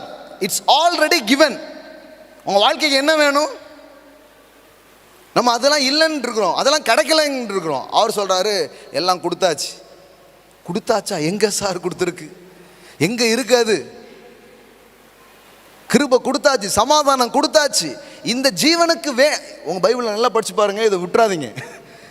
ஜீவனுக்கும் தேவ பக்திக்கும் வேண்டிய யாவற்றையும், சிலவற்றை அல்ல யாவற்றையும். சில சொல்றாங்க கடவுள் சிலதை கொடுப்பார். இல்லைங்க, என் கடவுள் யாவற்றையும் கொடுக்கிறவர். என் கடவுள் சிலதை கொடுக்கிறவர் கடவுள் அல்ல. ஒரு நன்மையும் குறைவுபடாது என்று சொல்லியிருக்கிற கடவுள் சொல்றாரு யாவற்றையும். எல்லாம் சொல்லுங்க, யாவற்றையும். நல்லா சவுண்டா சொல்லுங்களேன், இன்னும் சவுண்டா. ஆமென். யாவற்றையும் உடையவர்களா இருக்கணுமா? அதுக்கு ஒரு சாவி சொல்றாரு. என்ன சாவி? நோயிங். எல்லாம் சொல்லுங்க, நோயிங். ஆனால் நம்ம இதெல்லாம் விட்டுருவோம். தண்ணீர் வடிப்போம், உபவாசம் இருப்போம், பொருளுவோம், உருளுவோம், உருளாம்பட்ட எல்லா வேலையும் செய்வோம். ஆனால் இது மட்டும் செய்ய மாட்டோம். இது எப்படின்னா, நான் உங்களை அறியணும். இந்த அறிவு எப்படி வரும்னா, கேட்பதின் மூலமாக மட்டும் இல்லை, உறவாடுவதின் மூலமாக வருகிறது. Experience knowledge. யாடா மீன்ஸ் எக்ஸ்பீரியன்ஸ் நாலேஜ். ஆதாமும் ஏவாளும் ஒருவரை ஒருவர் அறிந்தார்கள். அதுபோல நான் என் பிதாவை அறிகிறேன், இயேசுவை அறிகிறேன். இந்த அறிவில் நான் வளர்ந்துட்டே போகிறேன். அந்த அறிவுங்கிறது வெறும் மூளையில் அறிவில் இருக்கிற இன்டலெக்சுவலான ஒரு விஷயமா இல்லை, எக்ஸ்பீரியன்ஸ் நாலேஜ். இது உங்களுக்குள்ளே வந்துச்சுன்னா மரணத்துக்கு முன்னாடி கூட தைரியமாக நிற்பீங்க. எந்த சூழ்நிலைக்கு முன்னாடியும் போய் தைரியமாக நிற்பீங்க. ஏன்னா இயேசு அப்படி தான் நிற்கிறாரு. பிதாவே, எப்பொழுதும் நீர் எனக்கு செவி கொடுக்கிறீர் என்பதை நான் எப்படிங்க அவ்வளோ தைரியம்? எப்படி அவ்வளோ தைரியம்? ஏன்னா அவர் யாருங்கிறத அறிய அறிய அவருக்கு ஒரு தைரியம் வந்துடுச்சு, குமாரனுக்கு ஒரு தைரியம் வந்துடுச்சு. என்ன தைரியம்? என் அப்பா எப்போ கூப்பிட்டாலும் செவி கொடுப்பார், இப்போது நான் சொல்றேன் அப்படின்னு வாயை திறந்து சொல்ல ஆரம்பிக்கிறார் பாருங்க. அப்போ இந்த போல்னஸான ப்ரேயர்ஸ்லாம் எப்போ வரும்?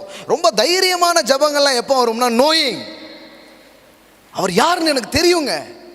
அது நடக்க நடக்க ஒரு தைரியம் வரும். இப்போ பாருங்களேன், சிலர் கேட்குறாங்க, இவ்வளோ தேவைகள் இருக்குது, பேண்டமிக் சிச்சுவேஷன், கிரைசஸ்ஸு, கொரோனான்ட்டு சொல்லிட்டு இருக்கிறாங்க, ஆனால் லட்ச லட்சமாக செலவு பண்ணுறீங்களா பாஸ்டர், எப்படி பண்ணுறீங்க அப்படிங்கிறாங்க. எனக்கு ஒரு ஏரியாவில் அவர் யாருன்னு தெரிஞ்சிடுச்சு. என் அப்பா இந்த உலகத்திலேயே பெரிய செல்வந்தர். அந்த வெளிப்பாடு வந்துடுச்சு. My God shall supply all my needs according to his richness. இது ஒரு வெளிப்பாடு தான், இது சும்மா கிடையாது. இந்த வெளிப்பாடு வந்துடுச்சுன்னா போல்னஸாக இருக்கும். நீங்கள் பண்ணிக்கிட்டே இருப்பீங்க, பயமே இருக்காது. ஏன்னா உங்களுக்கு தெரியும், நான் விசுவாசித்திருக்கிறவர் இன்னார் என்று அறிவேன். உலக வங்கியே மூடினாலும் வானம் திறந்திருக்கிறது என் மேல. I am living under the open heaven. எல்லாம் சும்மா வராது, ஒரு நாள்லாம் வராது. 10 நிமிஷம் உட்காந்து பேசினா எவ்வளோ தெரியுமோ அவ்வளோதான் தெரியும், அதுக்கு மேலே தெரியாது. எவ்வளோ தெரியும் நினைக்கிறீங்க? என்ன உங்களுக்கு எவ்வளோ தெரியும்? இல்லை உங்களை எனக்கு எவ்வளோ தெரியும்? ரொம்ப கம்மியாக தான் தெரியும். சில பேர் பேர் கூட தெரியாது, சில பேர் எங்கே இருக்கிறீங்கன்னு கூட தெரியாது, அவ்வளோதான் தெரியும்.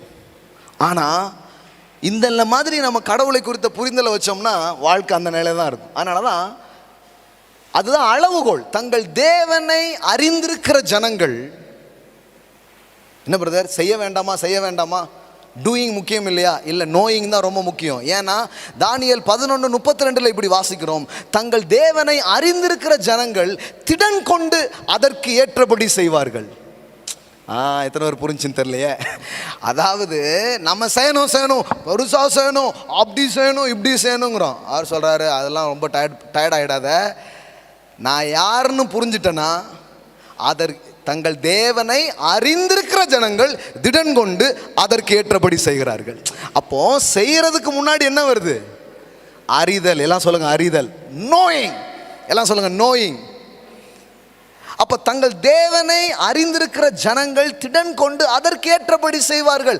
அப்போ அவர் யாருங்கிறது எனக்கு விளங்க ஆரம்பிச்சிருச்சுன்னா பெரிய பெரிய காரியங்களை செய்ய ஆரம்பிச்சிருக்கோம். நம்ம பெரிய பெரிய காரியம் செய்யறதையே யோசிச்சுட்டு இருக்கோம். அவர் சொல்றாரு, பெரிய காரியங்கிறது அமர்ந்திருந்து நானே தேவன் என்று அறிந்து கொள்ளுங்கள். சிட், உட்கார், நான் யாருன்னு புரிஞ்சுக்கோ. ஆண்டவரே, எவ்வளோ காரியங்கள் இருக்கு வாழ்க்கையில் எம்புட்ட விஷயம் இருக்கு, எம்புட்ட இருக்குல்ல, தேவையானது ஒண்ணே, உட்கார், நான் யாருன்னு புரிஞ்சுக்கோ. நான் யாருன்னு உனக்கு தெரியும்னா உலகத்தையே நீ ஆளுவ, வாழ்க்கையில் பெரிய காரியங்களை நீ சாதிக்க ஆரம்பிப்ப. இப்போ நம்முடைய பிரச்சனைலாம் என்ன? நமக்கு காசு இல்லாத பிரச்சனைமோ. ஆனால் ஆண்டவர்கிட்ட போய் கேட்டேன்னா, இல்லைப்பா என்னை பற்றி உனக்கு தெரியாததான் பிரச்சனை, உங்களை பற்றி தெரியுமா, இயேசுவை ஏற்றுக்கிட்டோம்ல. ஏங்க, இயேசுவை தெரியுங்கிறது வேற. அதான் சொல்கிறேன் நான் உங்களுக்கு. நம்ம தெரியுங்கிறது எந்த இதில் யூஸ் பண்ணிகிட்டு இருக்கோம்? இப்படி தான் யூஸ் பண்ணிகிட்டு இருக்கோம். ஆனால் அந்த அளவுக்கு தெரியுமா? எந்த அளவுக்கு தெரியும்? எந்த அளவுக்கு நீங்கள் புரிஞ்சு வச்சுருக்கீங்க? ஒரே ஒரு வசனம் சொல்லி நான் ஜெபம் பண்ண விரும்புகிறேன். நல்லா கவனிங்க. சங்கீதத்தில் நாம் படிக்கிறோம், என்ன படிக்கிறோன்னா, அவன் என் நாமத்தை அறிந்திருக்கிறபடியினால் அவனை நான் உயர்ந்த அடைக்கலத்தில் வைப்பேன். நல்லா கவனிங்க, இதை மட்டும் கவனிங்க. இவ்வளோ நேரம் உங்களுக்கு புரியாட்டா கூட இதை கவனிங்க. அவன் என் நாமத்தை அறிந்திருக்கிறபடியினால். அப்போ என்ன அர்த்தம்? தேவனை பற்றிய அறிவு இவ்வளோ இருக்குன்னு வச்சுக்கோங்களேன். உங்கள் உயர்வு எவ்வளோ இருக்கும் தெரியுமா? அந்த அளவு. இவ்வளவு தெரியுதுன்னு வைங்களேன், இவ்வளோ வந்துடுவீங்க. இவ்வளவு தெரியுதுன்னு வைங்களேன், இவ்வளோ வந்துடுவீங்க. இவ்வளோ போச்சுன்னா இவ்வளோ போகும். அப்போ உயர்வை எதனோடு கனெக்ட் பண்ணி வச்சிருக்கிறாரு? அவன் என் நாமத்தை அறிந்திருக்கிறபடியினால் நான் அவனை உயர்ந்த அடைக்கலத்தில் வைப்பேன். நீங்கள் உயர்ந்த அடைக்கலத்தில் எப்படி ஏறுது? உயர்ந்த அடைக்கலம்லாம் போராட வேண்டாம். அவர் சொல்கிறாரு, அமர்ந்திருந்து நான் யாருன்னு புரிஞ்சுக்கோ. நான் யாருன்னு புரியவே நீ மேலே போயிடுவ. உன் வாழ்க்கை உயரங்களுக்கு நேராக போக ஆரம்பிச்சிடும். அதனால தான் பவுல் அப்போஸ்தலன் இப்படிப்பட்ட ஜெபங்களை எல்லாம் சபை மக்களுக்காக ஜெபிக்கிறார். எபேசியர் 1:16 வீட்டில் போய் வாசித்து பாருங்கள். இல்லது நம்முடைய போதனையில் பவுலின் ஜெபங்கள் அப்படிங்கிற சீரீஸ் இருக்குது, போய் கேளுங்க. என்ன ஜெபிக்கிறாரு? மகிமையின் பிதாவை அறிந்து கொள்வதற்கான ஞானத்தையும் தெளிவையும் அளிக்கிற ஆவியை இவர்களுக்கு தாரும் அப்படின்னு கேட்குறேன். நான் சொல்கிறேன், இந்த ஜெபத்தை உங்களுக்காக செஞ்சு பாருங்கள். அப்பா, நான் ஏன் ஒரு அனாதை போல் இருக்கிறேன்? நான் ஏன் வாழ்க்கையில் இவ்வளோ தேவைகளோடும் இவ்வளோ ஸ்ட்ரகிள்லையும் நான் இருக்கணும்? நீங்கள் யாருங்கிறத நான் புரிஞ்சுக்க எனக்கு ஹெல்ப் பண்ணுங்க. ஏன்னா அவரை அறிகிற அறிவினாலே கிருபையும் சமாதானமும் பெருகுகிறது. அவரை அறிகிற அறிவினாலே ஜீவனுக்கும் தேவ பக்திக்கும் வேண்டிய எல்லாம் கொடுக்கப்படுகிறது. நம்ம எல்லாத்தையும் தேடிட்டு கிடக்கிறோம் வாழ்க்கையில். ஆனால் அவர் சொல்கிறாரு, எல்லாமே ஒரே ஒரு பேக்கேஜில் நான் வச்சிருக்கிறேன், அது என்னை நீ அறிவது. ராகாபோ ஷாட்டாலா பாராக்கா. நான் சொல்கிறேன், என் வாழ்க்கையில் என் அனுபவத்திலிருந்து ஒன்று சொல்லுகிறேன். எனக்கு என்ன கூட தெரியவே தெரியாது. எப்பொழுது அவரை கொஞ்சம் தெரிஞ்சுக்க ஆரம்பிச்சிச்சோ அன்னைக்கு தான் நான் யாருங்கிறது எனக்கு தெரிஞ்சு. தலைவனை அறிபவன் தன்னை அறிபவன். எப்பொழுது உங்களை உண்டாக்கினவரை அறிய ஆரம்பிக்கிறீர்களோ அப்பொழுது நீங்கள் யார் என்பதும் உங்களுக்கு தெரிய வரும். வாழ்க்கையினுடைய லட்சியமே ஒன்று தான். நாம் என்ன செயல் செய்கிறோம் என்பது அல்ல. கடவுள் உங்களை பார்க்கும் போதெல்லாம் நீங்கள் என்ன பண்ணீங்க, என்னென்ன ஊழியம் செஞ்சீங்க, என்னென்ன பெரியது, என் குமாரனின் சாயலுக்கு ஒப்பாய் இன்னொரு குமாரன் வர வேண்டும் அவரை போல. அதுதான்ப்பா என் லட்சியம். நீ ஊழியம் செய்யறியா செய்யலையா, நீ ஆத்துமாதாயம் பண்ணியா பண்ணலையா, நீ என்ன சாதிச்ச, அதெல்லாம் உங்க வாழ்க்கை குறித்த கடவுளுடைய லட்சியம் நோக்கம் ஒன்று, இயேசுவை போல அந்த குமாரனின் சாயலை வெளிப்படுத்துவது. அடுத்தது பாருங்க, இட்ஸ் நாட் ஜஸ்ட் பீயிங். அடுத்தால என்னதான் இருக்கு, நோய். நோய். ஓ we love you Jesus. மகிமையின் பிதாவை அறிகிற அறிவினாலே, அவர்கள் என் நாமத்தை அறிந்திருக்கிறபடியினாலே நான் அவர்களை உயர்ந்த அடைக்கலத்தில் வைப்பேன். அதனால தான் நான் அடிக்கடி சொல்லுவேன், எனக்கு ஒன்றும் பெருசாக தெரியறது இல்லைங்க, ஆனால் எனக்கு எல்லாம் தெரியாது, ஆனால் வாழ்க்கையில் சாதிச்சுக்கிட்டே இருக்கிறோம். நிறைய பேர் கேட்குறாங்க எப்படிங்கன்ட்டு. எல்லாம் எனக்கு தெரியாது, ஆனால் எல்லாம் யாருக்கு தெரியுமோ அவர் எனக்கு தெரியும். இப்போ இங்கே நிறைய சுவிட்ச் இருக்குது, உண்மையிலே தெரியாது எந்தெந்த சுவிட்சுக்கு எந்தெந்த லைட்டு, எந்தெந்த இதுக்கு எந்த ஃபேனுக்கு. துரைக்கவே தெரியுமான்னு தெரில, ஏன்னா அம்புட்டு இருக்குது. ஆனால் நான் இதெல்லாம் பண்ண மாட்டேன், மெயினை போட்டு விட்டுருவேன்.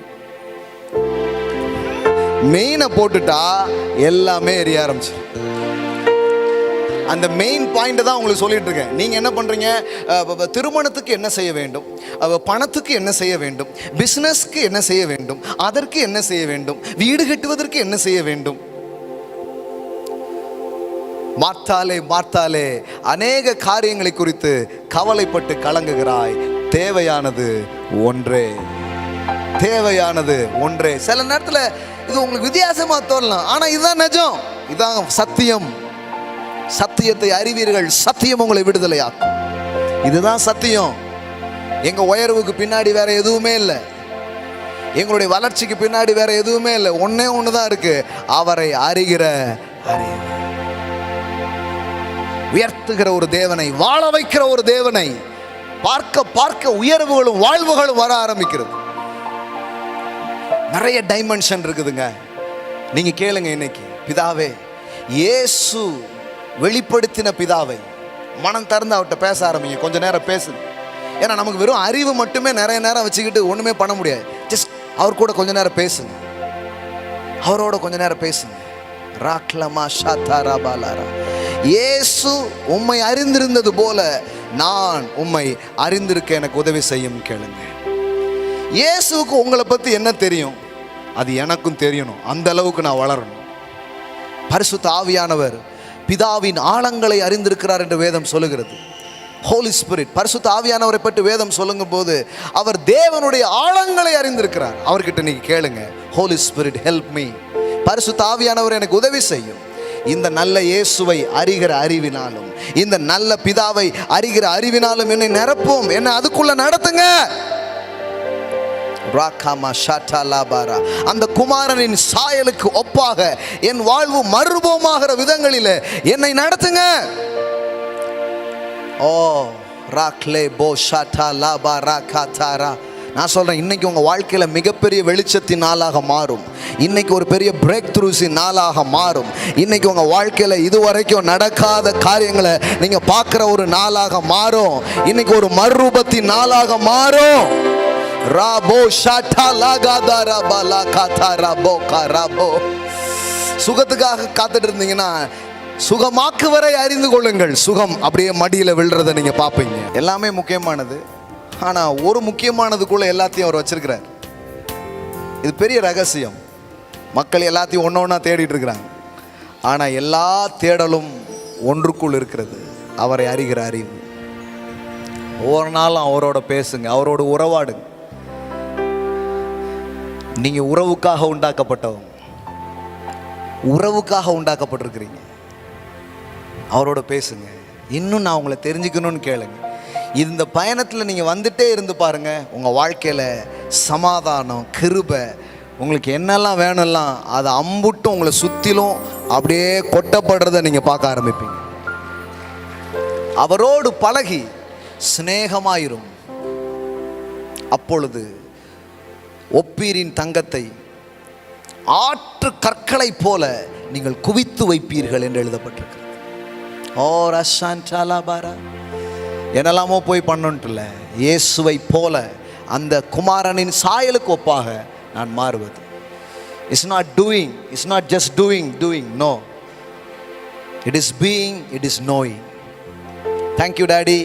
இந்த காலை வேளையில் எங்களை நோக்கி வந்த வெளிச்சங்களுக்காக நன்றி. பரிசுத்த ஆவியானவர், கிருபையின் ஆவியானவர் இந்த வார்த்தையை கேட்ட ஒவ்வொரு பிள்ளைகளை இதன் ஆழங்களுக்குள்ளாக, இதனுடைய மேன்மைகளுக்குள்ளாக நீர் இவர்களை நடத்தும் என்று நான் கேட்கிறேன். உடைய கிருபையுள்ள வார்த்தைகளுக்கு இவர்களை ஒப்புவித்து நான் ஜெபிக்கிறேன். மகிமையின் பிதாவை அறிகிற ஒரு பயணம் அவங்க வாழ்க்கையில் இந்த நாள் முதல் பிரம்மாண்டமாய் உண்டாகட்டும். குமாரனின் சாயலுக்கு ஒப்பாய் மறுரூபமாகிற லட்சிய பயணம் இந்த நாளில் ஒவ்வொருவருக்கும் உண்டாகட்டும். பாருங்கள், இது எவ்வளோ முக்கியமாக இருந்தால் பவுல் அப்போஸ்தலன் சொல்கிறார், எல்லாத்தையும் நான் ஒன்றுமில்லைன்னு நினைக்கிறேன். ஏன்? அவரை அறிகிற அறிவிற்காக சகலத்தையும் நான் ஒன்றுமில்லைன்னு நினைக்கிறேன். சகலத்தையும் நான் ஒன்றுமில்லைன்னு நினைக்கிறேன். நான் எல்லாத்தையும் பிடிச்சிட்டேன்னு சொல்ல முடியாது, எல்லாத்தையும் அடைஞ்சிட்டேன்னு சொல்ல முடியாது. ஆனால் பிடித்து கொள்ளும்படி ஆசையாய் தொடர்கிறேன். என்னத்தை பிடித்து கொள்ளும்படி? அவரை அறிகிற அறிவை, இயேசு என்கிற பந்தய பொருளை, அந்த மகிமையின் சாயலுக்கு ஒப்பாய் மறுரூபமாவதை. தாப்புனே, இந்த வெளிச்சங்கள் பிரகாசிக்கட்டும். உம்முடைய வெளிச்சத்தில் வெளிச்சம் காண எங்களுக்கு உதவி செய்வதற்காக நன்றி. இயேசுவின் உயர்ந்த நாமத்தினால் பிதாவே, amen, amen, amen. Let praise God. ஹalleluya, ஆமென். வாவ். கர்த்தருக்கு நாம் கொடுக்க போகிறோம். நம் கரங்களில் எடுத்துக்கொள்வோம். இதெல்லாம் ஒரு பிரமாணத்திலிருந்து கொடுக்கக்கூடாது, அவர் யாருங்கிற புரிதலிருந்து கொடுக்கணும். அது வேற மாதிரி. அது giving it's not doctrine. Giving is the nature of God. It is the nature. அது ஒரு உபதேசம் அல்ல, அவருடைய குணமே அதுதான். அவர் தான் அது. இந்த வெளிப்பாடு வரும்பொழுது கொடுக்கிறது வேற நிலையிலிருந்து நம்ம செய்ய ஆரம்பிப்போம். ஆமென். எஸ், கரங்களை எடுத்துக்கொள்வோம். பாடல் பாடும்பொழுது நாம் கொடுக்க போகிறோம். ஆன்லைனில் பார்க்குற பிள்ளைங்க ஆன்லைன் மூலமாக நீங்கள் கொடுக்கலாம். Google Pay R PhonePe account மூலமாக நீங்கள் என்ன பண்ணலாம், கொடுக்கலாம். வியாழக்கிழமை தோறும் வியாபாரிகளுக்கென்று, வியாபாரம் செய்கிறவர்களுக்கென்று ஜூம் மூலமாகவும் நேரடியாகவும் வகுப்புகள் நடத்தப்படுகிறது. வியாபாரத்தை குறித்து, பண உலகங்களை குறித்து கற்றுக்கொள்ள நேரிலே வரலாம், ஜூம் மூலமாக வரலாம். ஒரு மாதத்துக்கான பயிற்சி கட்டணம் 1000 rupees அதுக்காக செலுத்தி நீங்கள் தெரிந்து கொள்ளலாம். ராயல் ஃபேமிலி இருக்கிற பிள்ளைகள் அப்படி செலுத்த முடியாத பிள்ளைகள் இருப்பாங்கன்னா அவங்களுக்கு 50% ஸோ டிஸ்கவுண்ட்ஸ் நம்ம பண்ணி ஏதோ ஒரு விலை கொடுக்கணும். அப்போ தான் கற்றுப்போம், சும்மா கற்றுக்க மாட்டோம். அதனால் இங்கே நமது சபையில் இருக்கிற பிள்ளைகளுக்கு மாத்திரம் ஒரு தனி சலுகைகள் இருக்கிறது. அவங்க 500 செலுத்தலாம், வேறு யாருக்கும் அந்த சலுகைகள் பொருந்தாது. ஸோ இங்கே இருக்கிறவங்களுக்கு மட்டும் அது பொருந்தும். வெளியில் இருக்கிறவங்க 1000 rupees கட்டலாம். ஒரு வருஷம் பேமெண்ட்டாக 10,000 கட்டலாம். 50 வகுப்புகள் ஃபினான்ஷியல் ப்ராஸ்பரிட்டி பற்றி என்ன பண்ணலாம், படிக்கலாம். அதில் கூட நீங்கள் பாருங்கள், தேவன் யாருன்னு பேசிகிட்டே வர்றேன். ஏன்னா ப்ராஸ்பரிட்டினா வேறு எதுவுமே கிடையாது. அந்த மெய்ப்பர் யாருன்னு தெரிஞ்சாலே பாத்திரம் நிரம்பி வழிஞ்சிடும். ஆமென். கர்த்தரின் மெய்ப்பராய் இருக்கிறார். அந்த வெளிப்பாடு தான் தாவீதை குறைவற்றவனாக வாழ வைக்கும். சில பேர் ப்ராஸ்பரிட்டினா வேறு என்னமோ நினச்சிக்கிறாங்க. ப்ராஸ்பரிட்டிக்கும் எது வேலை செய்யும்னா அவர் யாருன்னு தெரிஞ்சுக்கிட்டா தான் வேலை செய்யும். ஹீலிங்க்கும் அதுதான், சக்ஸஸுக்கும் அதுதான், வாழ்க்கையின் சவால்களை ஜெயிக்கிறதுக்கும் அதுதான். எல்லாமே ஒன்று தான், அவர் யார் என்பதை அறிவது. ஆமென். ஸோ அதுக்கு ரிஜிஸ்டர் பண்ணுறவங்க ரிஜிஸ்டர் பண்ணலாம். ஸோ கரங்களை எடுத்துக்கொள்வோம். நம் பாடல் பாடும் பொழுது நாம் கொடுக்கலாம் கர்த்தருக்கு என்று. ஆமென்.